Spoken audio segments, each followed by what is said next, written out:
to take these super secret plans to Obi-Wan Kenobi.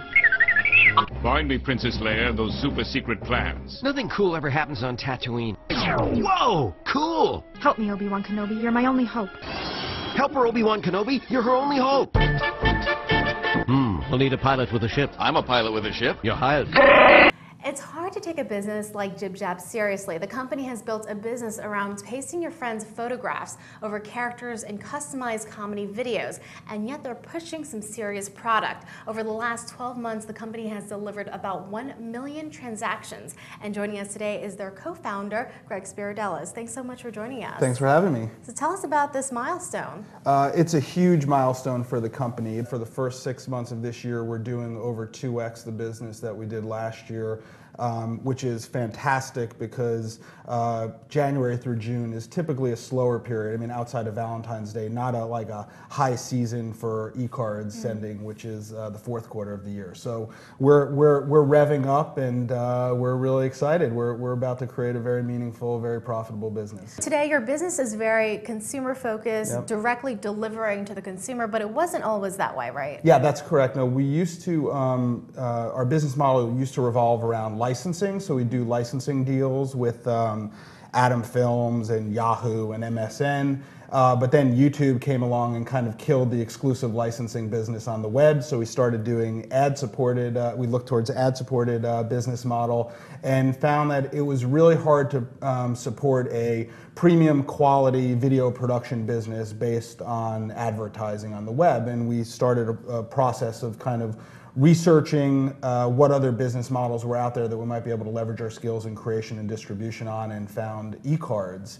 and that put us on the path towards going direct to consumer with a subscription model. Now, I imagine in 2010, one of the major drivers of your business was the joint partnership that you had with Lucasfilms, and you delivered this Star Wars parody that was pretty popular online. Can you talk about that campaign and how it came about? Sure, yeah. We had, like so much of our business came in from a cold call from the president of digital at Lucasfilms, interested in exploring doing a starring you based on Star Wars, which, as you can imagine, artists and technologists, like, we're all about it. We love the idea. Went up to Lucas, pitched some concepts, and within pretty much a 3 or 4 month period, we're able to produce 3 parodies based on New Hope, Empire Strikes Back, and Return of the Jedi that users could upload their photos and put themselves in as the lead characters. So it was great, a lot of fun, and a great success for us. Now, when you're working with a client like Lucasfilms, right, what percentage of the product is all you, creative content, and what percentage is them? Yeah, well, in this particular case, in terms of the raw materials, it was all based on the original footage, which was great because it means we don't have to animate from scratch. In terms of the creative effort, we work with a lot of brands, but we're not an agency. We don't do work for hire. We don't execute other people's campaigns. So if we're going to do something with a brand, be it Lucas or Office Max, we work with their Elf Yourself campaign. We're creative partners in the endeavor, and they look to us, and I think, to say, like, these are guys who understand short form web comedy and trust us to kind of to do what we do and do it well. So that's our, we're very much kind of unique in the space in that we work with brands, but we don't take agency fees and we don't take instructions. Like you said, you understand short form comedy on the web, right?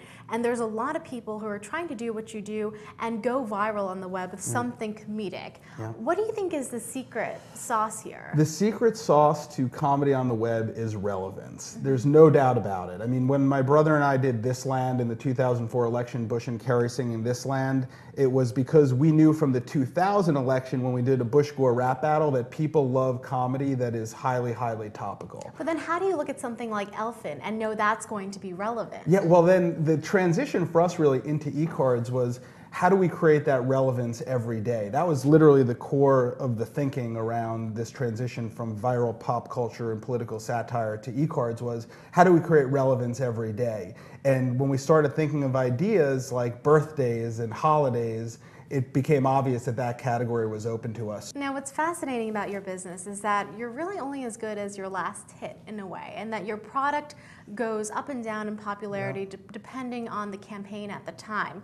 How do you create some kind of consistency across the year? Because like you said, it spikes in the holiday shopping season, and then it kind of ebbs and flows throughout Well, I the year. think, you know, we went from crawling, don't forget, and we started in political satire, which was talk about concentrated, hit-driven stuff. I mean, releasing presidential parodies during the presidential election. I mean, that was make or break every release. It has to be huge or you miss your window for 4 years. So we took that model and we extended out into e-cards, which, you know, in the holidays are very seasonal, but for things like birthdays are non-seasonal. So we're starting to layer in this foundation of non-seasonal, highly relevant programming for our audience, and with things like Facebook and birthdays being kind of more widely shared and acknowledged by people, it's just a great category for us to smooth out the kind of peaks and valleys of the holiday seasons. But you know, our goal is to build a business that is highly profitable in the off-season, and we're doing it also not only with things like Star Wars, which is not necessarily seasonal,